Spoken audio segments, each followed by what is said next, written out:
How have you managed to be so articulate? Because I've noticed, and when you talk, there's certain things you do. I've seen you do the hand signal, brother, and the way you speak, it's very clear. Your pronunciation, your vocabulary, your vernacular, it's always on form. How have you managed to stay so articulate? Is there anything you do, any practices that someone watching this can watch to become more articulate? I read out loud. That's a phenomenal practice. So whenever you're reading, whether it's an article, whether it's a book, it may sound weird in the beginning because it feels like you're just like chanting to yourself in a room, but you begin to read and you begin to develop the skill of articulation. When it comes to communication, it's not about what you have to say. It's about, does the other person understand the message that you're trying to convey? That's the premise of communication. But before communicating, you need to understand how to develop your frame of thought and know how to think. Most people don't know how to think. That's why they don't have anything to say. The second one is just repetition. Iteration is the name of the game for perfection. If you want to achieve perfection, you just have to do something over an extended period of time. Today I go live on Instagram, I'll get 5,000 to 10,000 people that watch me.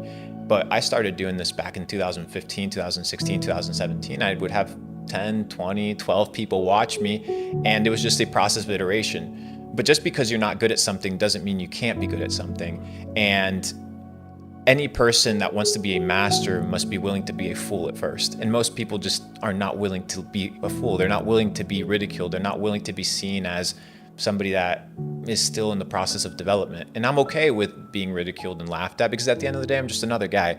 We just end up dying. We end up in the grave. So who really cares what somebody else has to say? But your ability to communicate, your ability to express yourself accurately and with precision is one of the most important, powerful skills in the world, because it leads to your ability to network, your ability to build relationships, and your ability to sell, which is the foundation to building any sort of amazing business. What would be your favorite book?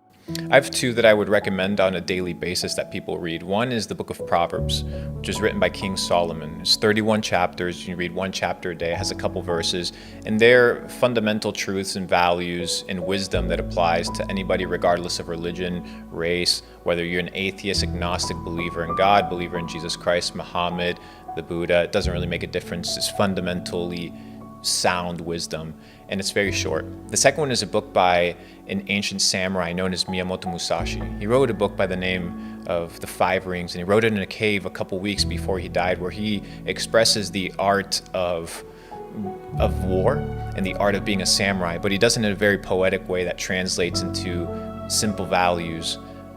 One of them, I tweeted about it today, says the journey of 1,000 miles begins with the first step. Yeah. That's where it comes from. And that quote basically is the concept of, if you want to go far, you need to be able to get started. And it's that initial step, and it's that second step and third step that when you look back, when it's all said and done, you've been able to walk a course of miles that, had you not taken that first step, would have never taken place. So the Book of Five Rings by Miyamoto Musashi, phenomenal read on a daily basis. And the second one is the Book of Proverbs by King Solomon.